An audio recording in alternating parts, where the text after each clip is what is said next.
muito boa tarde a todos aqueles que nos acompanham através da Rádio Campanário. Prosseguindo o nosso ciclo de entrevistas pré-eleitorais, hoje temos o prazer de receber Luís Dias, candidato do Partido Socialista à Assembleia da República pelo Círculo de Évora. Vamos conversar sobre as suas propostas visando as eleições de 10 de março. Nasceu no ano de 1983 na freguesia de Lavre, reside em Vendas Novas desde o ano de 1997. É licenciado em Línguas e Literaturas Modernas, em Português e Francês, com uma pós-graduação em Ciências Documentais e Gestão de Informação, ambas pela Faculdade de Letras da Universidade de Lisboa. É mestre em Políticas Públicas e Projeto pela Universidade de Évora. Também tem um curso de Defesa Nacional, portanto, adquirido entre o ano 2018 e 2019. Sendo auditor do Sistema de Defesa Nacional.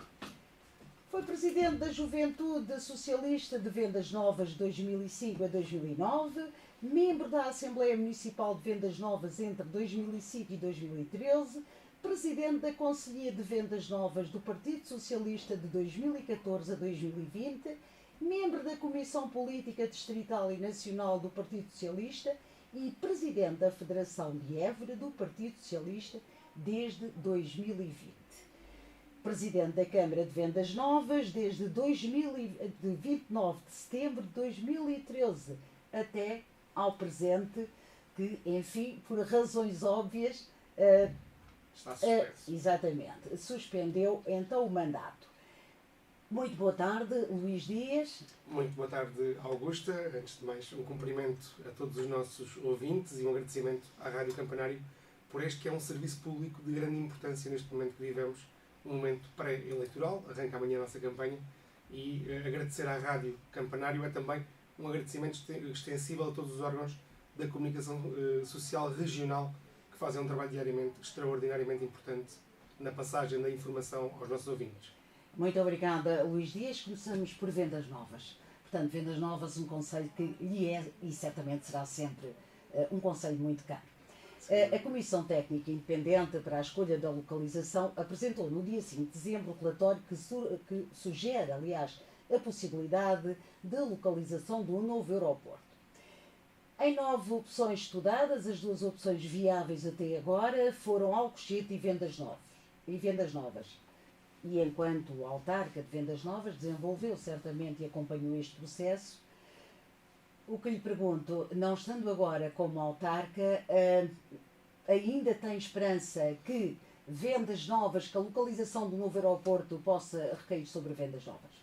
Bem, em primeiro lugar, dizer que o tema aeroporto é um tema com tantos anos que, de alguma forma, o mais importante sobre o aeroporto é realmente decidir, de uma vez por todas, qual é a localização deste novo hub internacional. Estamos a falar de um aeroporto que vai dar uma resposta que o aeroporto atual de Lisboa não dá. E, portanto, se o Humberto Delgado não chega para fazer o trabalho que nós precisamos para o desenvolvimento económico do país e, de alguma forma, dar condições não só às pessoas que diariamente viajam de avião, mas às empresas e também ao nível das exportações nacionais que são afetadas negativamente por aquilo que é a incapacidade do aeroporto, eu acho que o mais importante, ao fim de 50 anos de debate, é decidir de uma vez por todas. E, portanto, a ação tem que estar aqui no centro da nossa vida e, portanto, o aeroporto de Lisboa tem que ser decidido com urgência. E, portanto, acompanhei, obviamente, enquanto Presidente da Câmara Municipal de Vendas Novas, estes últimos 2 anos de debate intenso e de estudo sobre o novo aeroporto. Aliás, a localização de Vendas Novas, Alentejo, não era sequer das primeiras inicialmente estudadas, mas sugerida por um conjunto de 11 associações ambientalistas, foi incluída no estudo que esta Comissão Técnica Independente fez. E, portanto, parece-me que o mais importante neste momento é que o futuro Primeiro-Ministro de Portugal, e, portanto, com essa garantia já dada pelo Pedro Nuno Santos, que decida rapidamente, porque continuarmos a adiar estas decisões vai fazer com que não aconteça a obra, e não acontecer a obra vai fazer com que milhões de euros se percam diariamente. Acredito profundamente que é diferente termos um aeroporto em Lisboa, em Santarém ou na Margem Sul, e, portanto, sou um defensor acérrimo das soluções Margem Sul, nomeadamente de Vendas Novas, porque é, obviamente, no Alentejo. Entendo que, de um ponto de vista ambiental, tem contrapartidas tão positivas que teriam um impacto económico a médio e longo prazo. E, portanto, quando olhamos para a questão financeira, Alcochete tem, obviamente, uma prevalência. Obviamente que os terrenos são do Estado e, portanto, será mais fácil negociar com os operadores e investidores privados que farão o aeroporto, sendo que sabemos que o aeroporto é uma infraestrutura que se paga e, portanto, aquilo que consideramos é que a matéria ambiental nos dias de hoje é tão importante que não pode ficar de fora da equação e que a médio e longo prazo portanto, o custo ambiental agregado ao longo dos anos ia fazer com que o impacto financeiro fosse reduzido e, portanto, Vendas Novas para nós como melhor solução. De qualquer das formas, Alcochete é uma solução que também nos serve ao Alentejo, porque é uma solução mais próxima, digamos assim, do Alentejo. É uma solução que serve a região de Évora, o distrito de Évora, até pela ligação ferroviária que terá que ser obrigatoriamente criada e portanto, com a terceira travessia do Tejo, um novo hub em Vendas Novas, por exemplo, ao nível das plataformas logísticas e com o novo aeroporto, nós tínhamos condições de aumentar e incrementar também aquela que é a economia da região. De qualquer das formas, já em 2022, Pedro Nuno Santos, todos nós sabemos, já teria decidiu por despacho na altura, que entretanto deu depois aquilo que é conhecido, não é? Não vale a pena irmos a essa parte. No entanto, o que lhe quero perguntar era se a decisão da Comissão, se a decisão também do agora candidato também vier a ser Primeiro-Ministro Pedro Nuno Santos, em insistir, portanto, que de facto o Alcochete será a melhor solução. Qual é a posição do Luís Dias? Bem, eu, enquanto alentejano, eu defenderei sempre a opção Vendas Novas. De qualquer das formas, volto ao início da nossa conversa, Augusta. Eu acho que o mais importante mesmo é decidir. E, portanto, se a decisão do Pedro Nuno Santos recair sobre Alcochete, eu fico mais contente do que se ele não tomar uma decisão. Eu ficarei chateadíssimo com o Pedro é se ele não decidir. E eu, conhecendo, sei que uma das primeiras decisões que ele vai tomar vai ser claramente a localização do aeroporto. Alcochete tem, de facto, um conjunto de vantagens. Não há aqui nada que possamos esconder. Nós acompanhamos todos os estudos. Vendas Novas tem outras e, portanto, seja Vendas Novas, seja Alcochete, para a região Alentejo é bom que seja na margem sul, ele que decida rapidamente e, portanto, ganhando as eleições do PS, é isso que esperamos, formando governo que se tome uma decisão rapidamente, porque é uma decisão, de facto, muito importante para o futuro do país, para o futuro do nosso desenvolvimento económico e também para o futuro do Alentejo. Mas como candidato à Assembleia da República, sendo pelo distrito. Era isso que... Eu quero Vendas Novas, como é? Pronto, e é assim, esta questão do aeroporto estava aqui também muito curiosa e certamente lá fora também quem nos ouve sobre a sua opinião e por aquilo que vai de facto lutar. Relativamente ao vosso programa e à habitação e à fiscalidade. Nós sabemos que, mas centrando-nos aqui mais na habitação, que infelizmente os últimos censos e censos após censos nós continuamos a ter perda de pessoas no nosso Alentejo. Este despovoamento é alguma coisa, como já disse atrás dessa mesa, que me sento aqui há alguns anos e que trazemos sempre este tema e este assunto aos candidatos, às várias eleições, e ele permanece. Portanto, é preciso ser feita aqui alguma coisa que reverta esta situação. E com certeza mesmo que a habitação é uma delas que pode ajudar e ajudar muito. O Partido Socialista tem em marcha o plano do primeiro direito, portanto, para as famílias, enfim, de maior fragilidade. No entanto, temos a classe média e outras classes que também precisam de habitação e também precisam de vir para o Alentejo, porque normalmente também são essa parte social da sociedade que procura e traz muitas vezes investimento ao Alentejo. O que lhe pergunto é as soluções do Partido Socialista para a habitação, além daquelas que obviamente já estão implementadas. Bem, Augusta, de facto a habitação é um desígnio não só nacional, mas um desígnio ocidental. Portanto, os países, sobretudo os países mais desenvolvidos da Europa, têm neste momento um problema comum, que é o problema da habitação, e que tem a ver com um conjunto de políticas que ao longo das últimas 2 décadas de alguma forma não focaram tanto este direito privado à habitação como o cerne da questão e, portanto, com a política migratória que a União Europeia tem neste momento, com o acolhimento de muitos migrantes que fazem hoje funcionar as economias europeias e em Portugal não é diferente, é normal que a questão da habitação surja na consequência desses movimentos. E, portanto, aquilo que me parece muito importante neste momento é salientar que qualquer solução para a questão da habitação tem 2 premissas imediatas. A primeira é que não surte efeitos de curto prazo, ou seja, não há ninguém que tenha uma chave de condão, uma bala de prata, como agora ouvimos dizer muitas vezes pelo Pedro Nuno, Não há nenhum candidato, não há nenhum partido, não há nenhum governo que consiga, de um dia para o outro, construir habitação. A habitação leva tempo, é necessário construí-la, mas também é necessário tomar decisões e o mais importante acho que é, na primeira análise, esta tomada de decisão de avançar com um plano que se calhar peca por tardio 10 anos, eventualmente, e a verdade é que essa decisão já foi tomada. A segunda análise tem a ver também com um facto que é, não há aqui responsabilidades únicas exclusivamente dos governos do nosso país, ou dos governos dos vários países europeus. Esta é uma política que tem que ser feita sempre de mão dada com as autarquias, com os municípios. E, portanto, é uma política que, no caso da região Alentejo, tem vindo a ser alicerçada em 3 níveis principais. A Augusta falava do primeiro direito para as famílias mais fragilizadas, mais expostas financeiramente, mas há, obviamente, para a classe média necessidades que não estão a ser supridas neste momento. E, portanto, parece-nos que o alavancar destes programas nacionais, a facilidade no acesso aos financiamentos, são a chave para que os municípios possam mais rapidamente ter no terreno as obras necessárias na requalificação dos imóveis que vão servir para o primeiro direito, mas não só.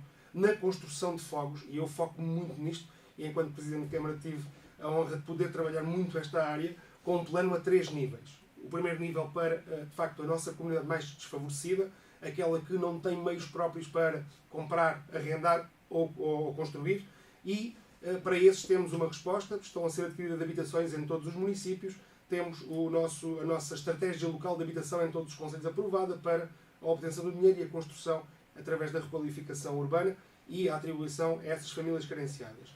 Mas há um segundo eixo, tão importante ou mais importante que este, que permite chegar à classe média, que hoje tem também muita dificuldade no acesso à habitação. E falamos do quê? Falamos do arrendamento a custos controlados.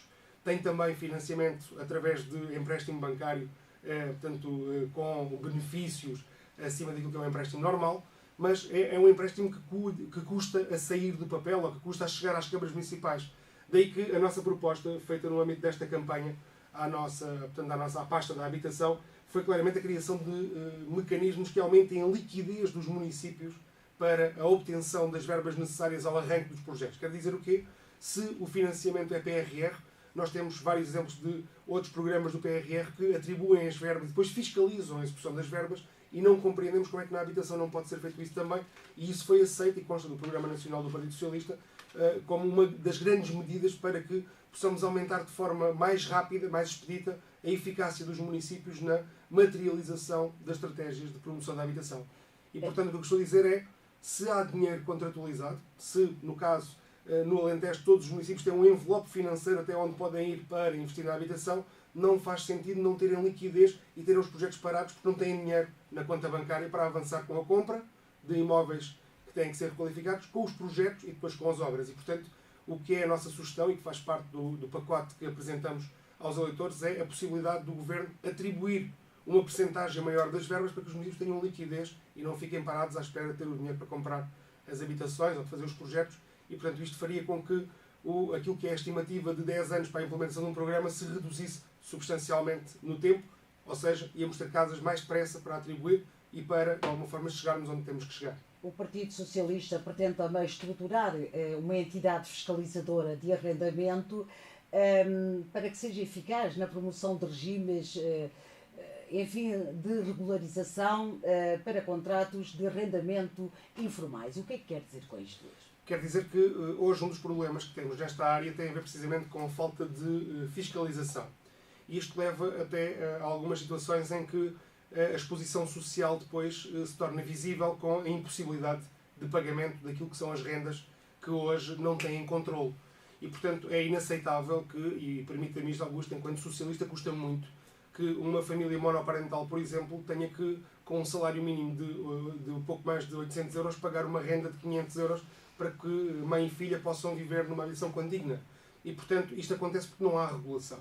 Isto acontece porque qualquer pessoa pode exigir aquilo que bem entende, sem ter regras específicas para este facto. E, portanto, aquilo que o Partido Socialista propõe é que haja regulação, que de alguma forma as bitolas nacionais possam ser cumpridas, mas mais do que isto, parece-me que o mais importante é mesmo haver fiscalização. Porque no momento em que tivermos fiscalização, as tentativas abruptas de extorsão que às vezes são feitas com os valores das rendas acabam. E isso é a expectativa que nós temos, é que a fiscalização pode ter um papel determinante nisto e que a entidade reguladora tem que ter essa ferramenta para que não sejam exploradas pessoas com rendas que são incomportáveis nos dias de hoje e que de alguma forma não se criem problemas sociais agregados ao facto de as pessoas não poderem pagar as suas rendas e depois também problemas para os senhorios, porque se nenhum senhorio também tem interesse em ter inquilinos que depois não cumprem aquilo que é o pagamento de uma renda no final do mês. Luís Dias, peço desculpa, mas enfim, estamos a falar com o candidato do Partido Socialista, claro. Não é? Portanto, do partido que esteve 8 anos no governo, porque é que considera que esta entidade fiscalizadora, enfim, ao longo destes 8 anos, ninguém se lembrou que tinha que existir? Bem, eu penso que é preciso sermos humildes nesta abordagem. Augusto toca num tema que é para mim muito importante, que é nós tivemos 8 anos no governo, portanto, recentemente, e é importante percebermos a evolução que fizemos desde um período pós-Troika, portanto, em que os portugueses perderam e viram adiadas as suas expectativas e os seus sonhos ao longo daqueles anos do governo do PSD.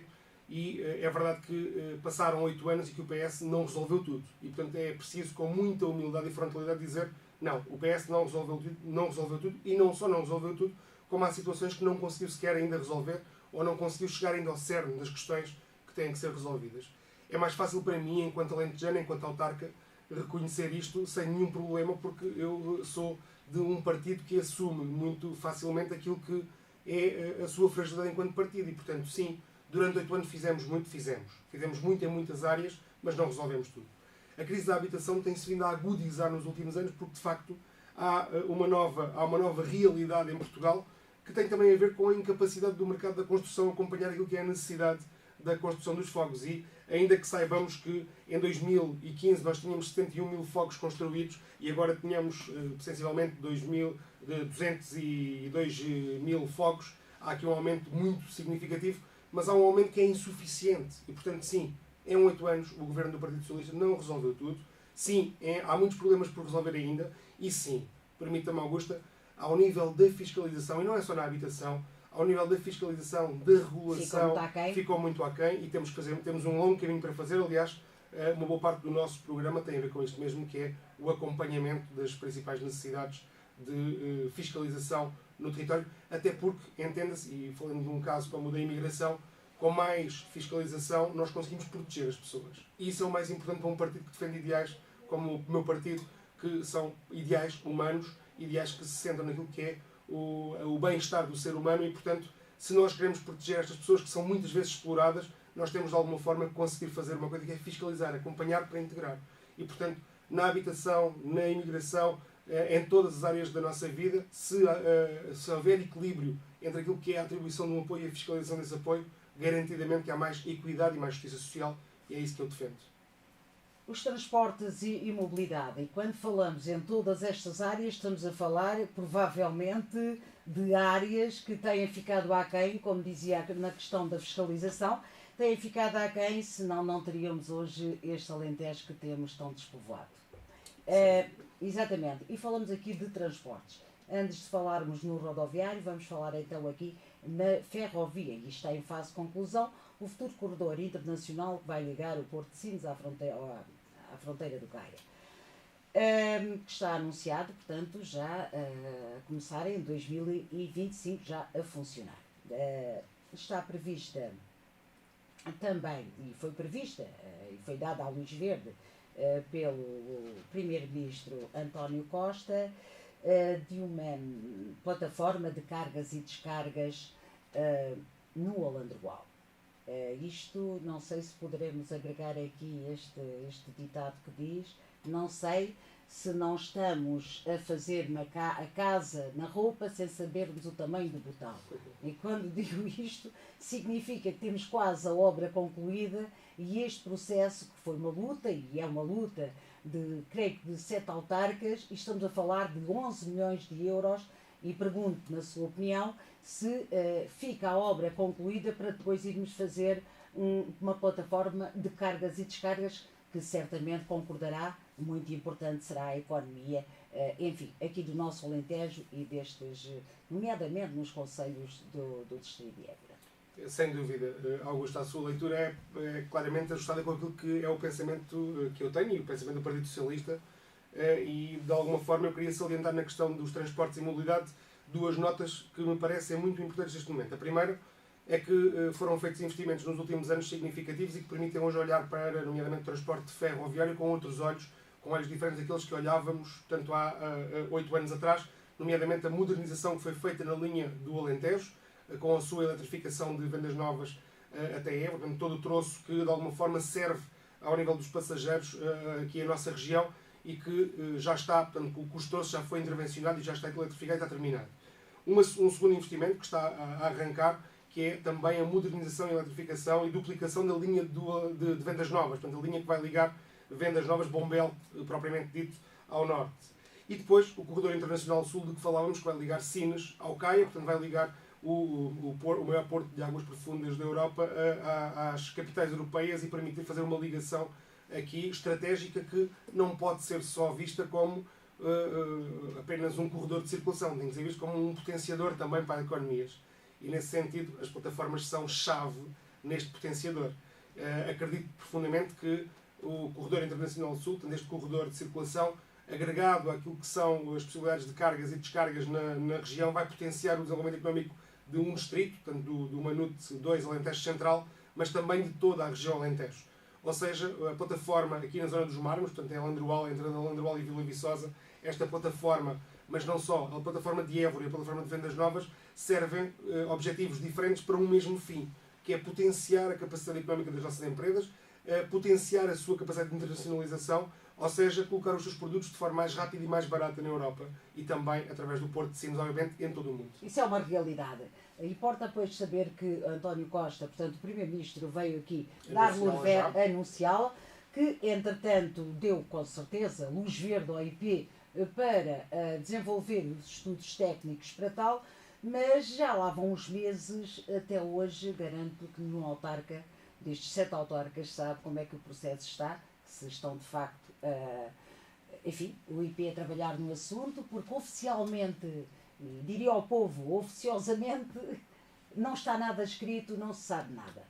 Bem, em primeiro lugar, eu acredito num Estado democrático e, portanto, se tivermos um Primeiro-Ministro que veio ao terreno fazer um anúncio com os responsáveis de uma entidade pública, que são as Infraestruturas de Portugal, presentes naquele momento, certamente o fez com um orçamento atribuído às Infraestruturas de Portugal para isso ser feito. Não tenho dúvida dessa parte. Era isso que lhe ia perguntar. Se sabe onde é que poderão estar esses 11 milhões que fazem falta? Bem, em primeiro lugar, dizer que esses 11 milhões não são executados do pé para a mão e, portanto, antes dos 11 milhões estarem no terreno em obra, que é o que nós queremos ver é obra, é preciso primeiro acabar a linha. E, portanto, isso sei que naquilo que era o plano de ação desta infraestrutura, porque acompanhei de perto, é uma área que me é muito cara, acompanhei com a precisão de saber que depois da conclusão da linha, portanto, no final deste ano ou início do próximo, vai ser dado então o passo, tem que ser em sede de Orçamento de Estado, a menos que haja algum governo que neste momento queira travar isto. Da parte do Partido Socialista, uma garantia: não vai ser travada a construção da plataforma na zona dos Mármores. Aliás, há um compromisso de estudar a zona de Évora e a zona de Vendas Novas, até porque neste momento Vendas Novas, com a perspectivação do novo aeroporto, assume-se como um polo de desenvolvimento, por exemplo, de toda a região da margem sul. E, portanto, a ligação entre a linha do Alentejo e a linha do Setil é única no país e permite fazer a ligação de Sines a Caia, mas também do sul para norte do nosso país e, portanto, ter uma rede destas com uma plataforma de potenciação económica é, de facto, diferenciador. O Partido Socialista uma coisa garante: o compromisso assumido com a plataforma do Androal será honrado e os estudos para as plataformas de Évora e Vendas Novas serão concretizados.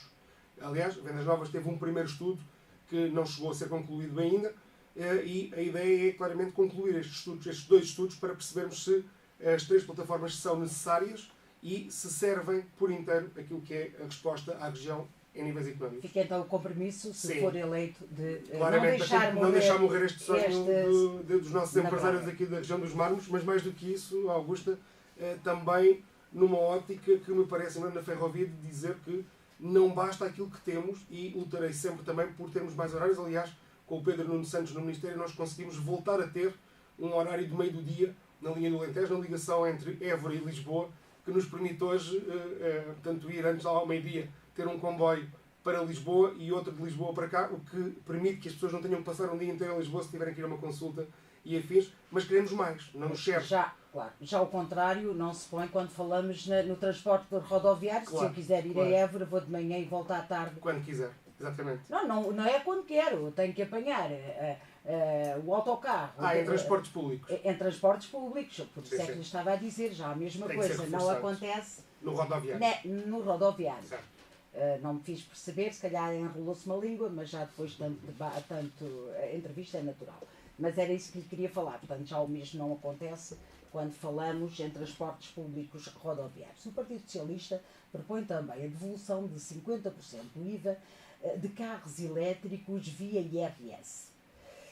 As propostas são para promover também, obviamente, a descarbonização e a mobilidade sustentável. O que lhe pergunto, Luís Dias, é que se não considera que esta medida poderá beneficiar e poderá estar desproporcional em relação àqueles que são mais propensos a comprar, obviamente, este tipo de veículos, sabendo que não está ao alcance da bolsa de todos, senão neste momento de uma minoria de pessoas que o podem fazer. Portanto, esta medida terá muitos efeitos naquilo que se pretende. Bem, em primeiro lugar, esta questão dos carros elétricos está ligada diretamente àquilo que é um programa de sustentabilidade ambiental que queremos para o nosso país, mas queremos mais do que isso, queremos para o planeta. E, portanto, pensar questões ambientais, não podemos pensar só no nosso umbigo. O que lhe perguntei na prática, o que é que acha integral. que vai resultar, nomeadamente no Alentejo, nomeadamente Sim. também tem uma particularidade em termos de bolsa e de possibilidades um bocadinho diferentes. Bem, eu penso que temos duas realidades. Ao nível institucional, por exemplo, em que nós temos muitas instituições que fizeram nos últimos anos investimentos significativos, portanto, na sua frota e que de alguma forma já contribuem para a redução da pegada portanto, ambiental que representavam no passado. Esse foi um programa de sucesso. Portanto, nós temos IPSS com viaturas elétricas, temos câmaras municipais, juntas de freguesia, portanto, nós temos uma realidade diferente daquela que tínhamos há 8 anos, fruto dos programas que o Governo criou para mudar a realidade a este nível. Ao nível das populações também, portanto, não há nenhuma terra em que não conheçamos alguém que já tem viaturas elétricas, são aliás, e costuma-se dizer, que são os que estão à frente no tempo. Eu não considero isso, eu acho que hoje até é normal pensarmos o planeta e moderarmos aquilo que são os nossos hábitos, ajustar os nossos hábitos de vida àquilo que são as realidades, preferencialmente usando transportes públicos, em segunda linha, se não precisarmos de um transporte público, de bicicleta, a pé, mas se precisarmos de um carro, eu acho que alguma coisa tem que ser feita para incentivar a aquisição das viaturas elétricas. E acha que chega a estes 50% de redução dos carros elétricos a nível do IRC? Acho que é uma medida que chega para que as pessoas incentivem as pessoas.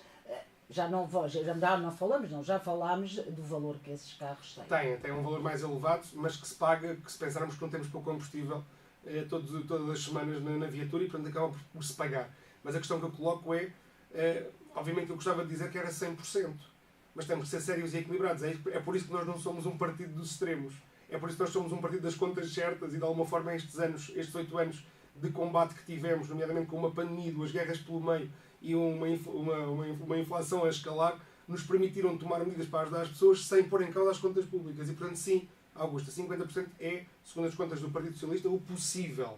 E o possível vai ajudar certamente a que haja um incremento na aquisição dessas viaturas. Se é suficiente, é uma coisa que vamos ter que avaliar ao longo do tempo e, eventualmente, com muita abertura, estarei na linha da frente se for necessário promover ajustes a estes programas. Porquê? Porque quando nós preparamos um programa eleitoral é com base num cenário macroeconómico, e o cenário macroeconómico do PS tem claramente uma preocupação. É de não pôr em causa aquilo que é a sustentabilidade e a estabilidade das contas que neste momento temos e que nos permitem encarar o futuro com outros olhos. Porque se hoje estivéssemos em recessão ou se estivéssemos com uma economia parada e com as contas do nosso país completamente na bancarrota, nós não poderíamos olhar para o futuro com a ambição que olhamos agora, nem estaríamos a falar de 50% de benefícios na aquisição das viaturas. E, portanto, olhar para o dia de hoje e estarmos a falar de 50% significa que durante 8 anos fizemos um trabalho de consolidação. E isso, para mim, é o mais importante. Se fosse um daqueles partidos que vem aqui prometer tudo a quem nos ouve, não seria, em primeiro lugar, do Partido Socialista, não seria sério. Luís, há pouco falávamos da problemática da mobilidade urbana e intermunicipal que era preciso ser reforçada. De que forma é que se pode reforçar esta mobilidade? Bem, em primeiro lugar, Augusta, nós apresentamos no nosso manifesto, tanto aqui para o Distrito de Évora, 3 propostas para a área rodoviária. Portanto, a parte ferroviária é importante e é daquelas que nós destacamos como das mais importantes, porque é o transporte mais sustentável que temos e que, de alguma forma, nos ajuda a atingir vários objetivos, sejam ambientais, sejam de mobilidade.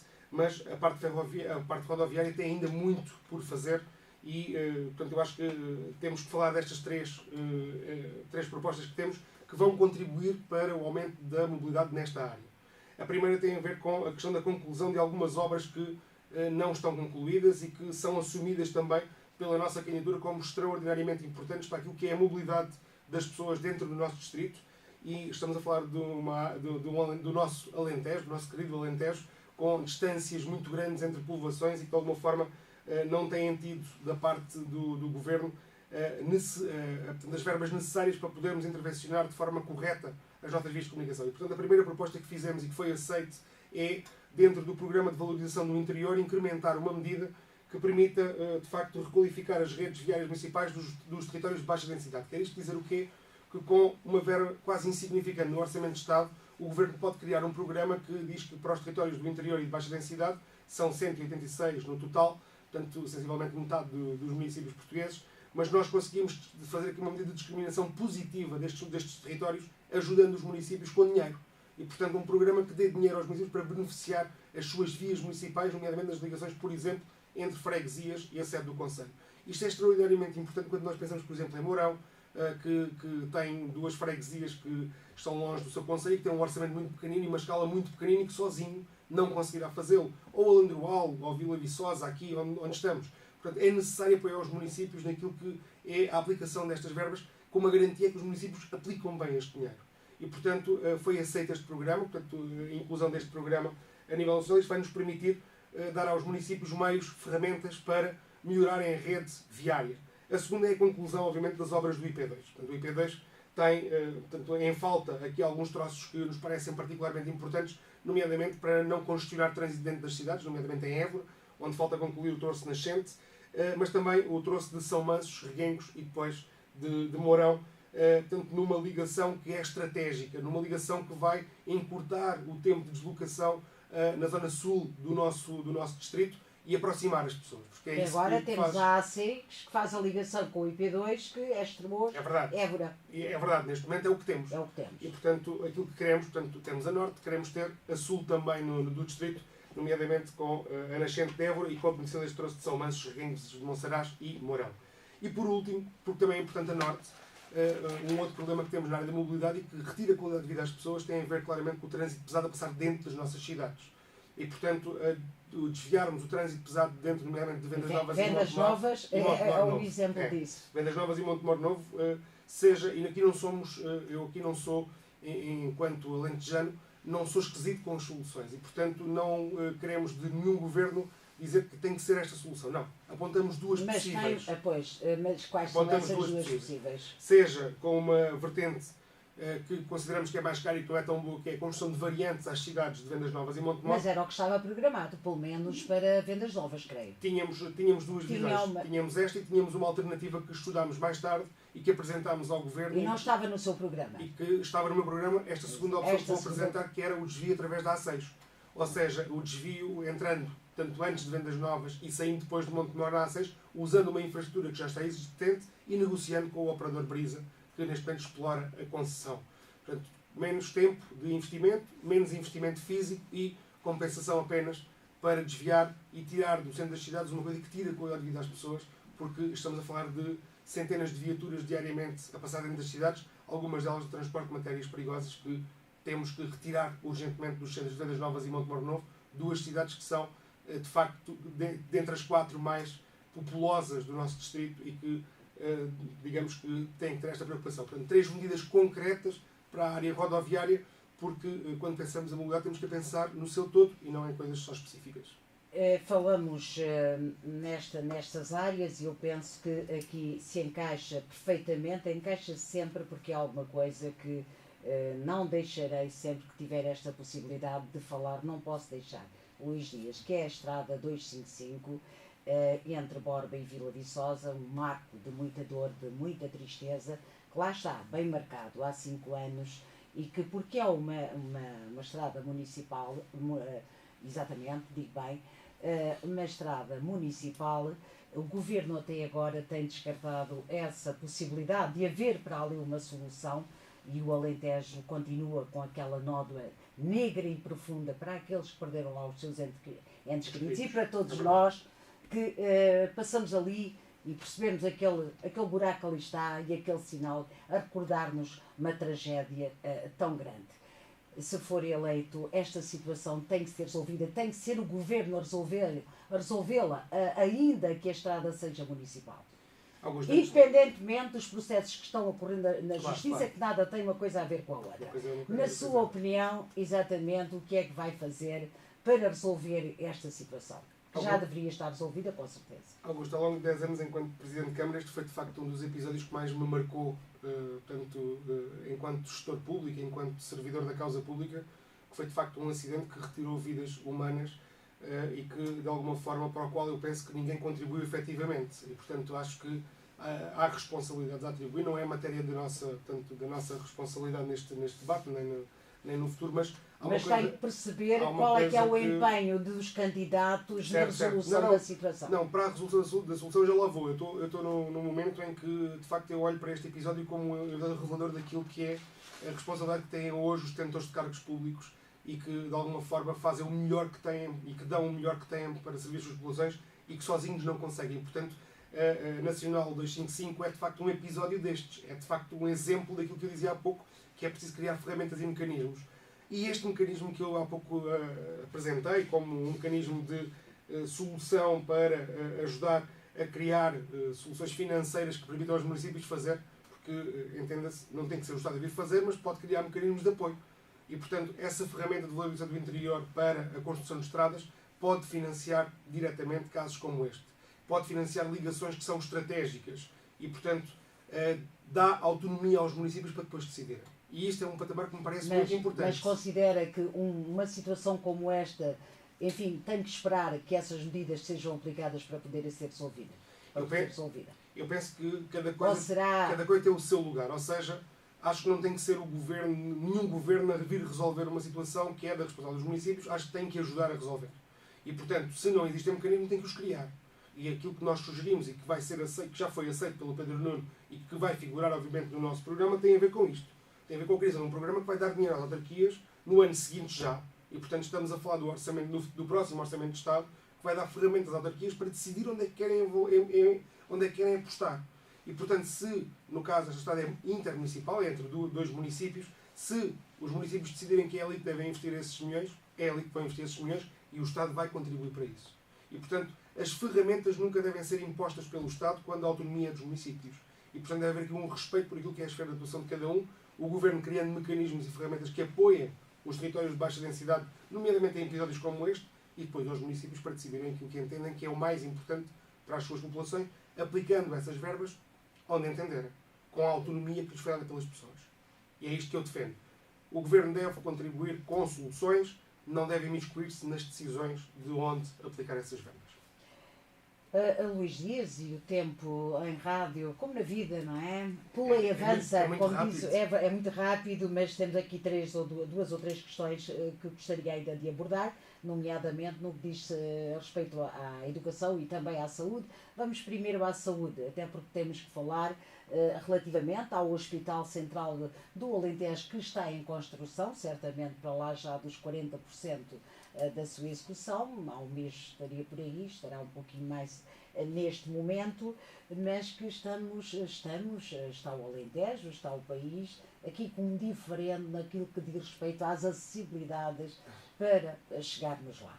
Está-se a rir, não sei o que conhece do processo, aquilo que eu conheço é até agora que não estão ainda, não há contactos sequer feitos com as expropriações que têm que ser e devem ser feitas, que são sempre processos, para quem nos está a ouvir, que entenda até mais do que eu da questão, saberão que são processos muito demorados e, como dizia há pouco, temos um hospital em construção para lá de quase a chegar aos 50% e a questão das acessibilidades não estão resolvidas, porque há um diferendo em que a Câmara Municipal de Évora diz que, de facto, a responsabilidade destas expropriações deve ser do Governo. Já se mostrou disponível, no entanto, não há acordo, penso, quanto ao envelope financeiro para tal.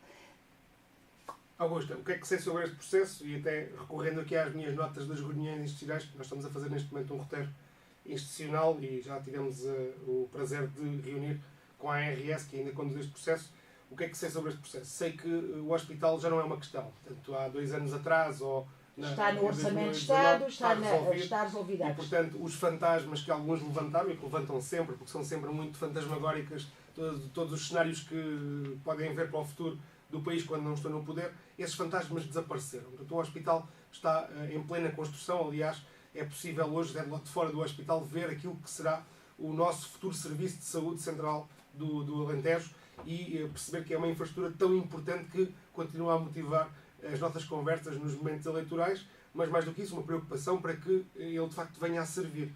E para isso o PS tem 2 preocupações. Portanto, já não é a construção. E não será a construção um problema para ninguém, não será a construção para a nossa oposição um problema. Neste momento a nossa preocupação tem a ver com 2 coisas. Acessibilidades, com 3 aliás. Acessibilidades, apetrechamento técnico e humano, mas também visão de futuro para a saúde e para aquele equipamento. Portanto, o que é que queremos dizer com isto? E as soluções para essas 3 questões? Vamos a isto rapidamente, eu sei que o tempo está a voar, mas rapidamente. Acessibilidades, a Câmara de Évora tinha assinado um acordo com o Governo de então para assumindo a responsabilidade. A nova Câmara Municipal de agora diz que não fazia e então o Governo cede porque a infraestrutura é importante mais para os alentejanos e para os évorenses e, portanto, o Governo pagará aquilo que tem a pagar para serem feitas as especialidades e para serem feitas depois a execução das obras para as acessibilidades. Segunda nota, a ARS fica com uma responsabilidade. A responsabilidade das expropriações dos terrenos e da negociação das expropriações, que entretanto se vem a saber que é responsabilidade e competência da Câmara Municipal, mas que é preciso envelope financeiro para a sua concretização. Aquilo que é a minha informação, e data de dia 12, é que está no gabinete do Sr. Ministro já, portanto, todo o plano de negociações que foi feito pela ARS para que seja aprovado o envelope financeiro e então comunicado à Câmara Municipal de Évora que pode avançar com todo o processo das expropriações, portanto, todas elas estão identificadas e negociadas com os proprietários, valores, áreas, e foi a ARS que desenvolveu este trabalho. E, portanto, esta é uma informação que lhe dou, decorrente da reunião que tive, e que demonstra bem aquela que é a boa vontade de quem está envolvido no processo em resolver. E, portanto, vem agora a saber-se que é a responsabilidade da Câmara o processo formal, digamos assim, das expropriações, e, portanto, com boa vontade não será de todo um problema. Quer dizer o quê? O envelope financeiro depende de um despacho do Sr. Ministro, que acredito que sairá muito em breve. Depende depois da Câmara Municipal de Évora de levar à Câmara Municipal e à Assembleia as expropriações e de rapidamente meter no terreno aquilo que lhe compete, que é a construção de infraestruturas, porque teve quem fizesse a negociação das expropriações, quem pagasse as expropriações, quem tratasse de todo o processo administrativo e burocrático e quem pague as obras das acessibilidades, apesar de haver um acordo mais antigo em que a Câmara Municipal assumia que pagava essas obras. E, portanto, o Governo assume aqui como nota máxima a importância deste Hospital Central do Alentejo, pagando tudo aquilo que tem que pagar para que as coisas funcionem, para que não seja uma argumentação sequer possível para a Câmara Municipal de Évora o dinheiro para não fazer esta infraestrutura. Este é o primeiro ponto de análise.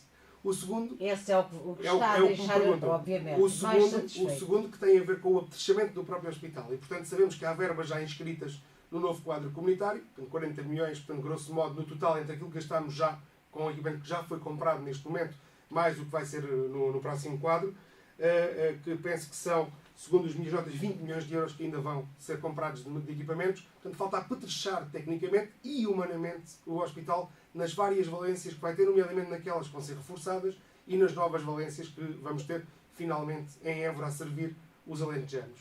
E por último, e não menos importante, aquilo que é uma visão de futuro desta infraestrutura, desta obra, que fará dela um segundo Alqueva, permita-me, Augusta, na nossa região, é que o Hospital Central do Alentejo não pode ser só um hospital. Tem que ser um hospital universitário.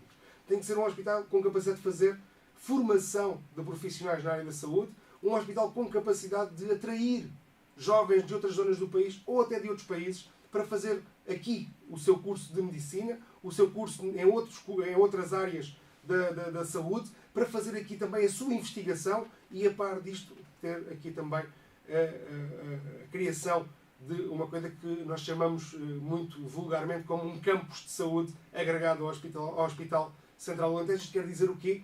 Que Évora pode e tem todas as condições para se assumir como um cluster na área da saúde em Portugal. E isto fará completamente uma revolução na nossa região, nomeadamente ao nível da carência de profissionais de medicina, de profissionais de saúde de outras áreas, mas também ao nível da investigação e da fixação de empresas ligadas ao setor da saúde. E, portanto, é preciso olhar para as obras com a intensidade e a agressividade com que as encaramos e a pressão que fizemos sobre o Governo para que arrancasse com a obra, e essa parte aconteceu. É preciso sermos diplomáticos e resolvermos as questões que estavam aqui pretas com a Câmara Municipal de Évora, e foi o Governo do Brasil que as desbloqueou e vai certamente garantir a verba para que as acessibilidades não sejam também um problema, e depois temos visões mais amplas, visões que possam permitir olhar para este investimento dos contribuintes europeus e portugueses com uma ambição diferente. E, portanto, Évora tem condições para ter aqui algo que é único no nosso país na área da saúde e, desta forma, resolver grande parte dos seus problemas também. E, Augusta, permita-me isto, este é um grande desafio da minha campanha, da minha candidatura e da minha equipa, que é pôr na agenda do dia uma coisa que é a retenção e a atração de talentos. Évora, o distrito de Évora, o Alentejo Central, tem hoje uma magnitude e uma esfera de problemas que não tinha nem há 10, nem há 8, nem há 5 anos. Tínhamos um desemprego alto, não temos desemprego praticamente neste momento, estamos à beira do pleno emprego nos nossos territórios, e neste momento o problema é reter talentos. Todas as reuniões que tive com as instituições públicas da nossa região me dizem que há disputa entre instituições de talento, de pessoas formadas, de pessoas especializadas nas várias profissões, independentemente se são assistentes operacionais, técnicos ou técnicos superiores. E isto representa algo que é uma oportunidade para o Alentejo. E, portanto, estes investimentos podem ser o agregador que vai fazer claramente a diferença naquilo que é a atração de talentos na nossa região, e depois alicerçada com aquela tal política de habitação que falávamos no início, que vai permitir às pessoas virem para cá com as suas famílias e, de facto, transformar este Alentejo que nos é tão querido num potencial diferente para a nossa região e que vai dar claramente melhores condições de vida às pessoas. Como eu costumo dizer, a capital do país não pode ser o centro do mundo, mas a capital do distrito também não. É verdade. Portanto, há mais mundo, há mais gente, há mais terra para caminhar que não a capital do distrito.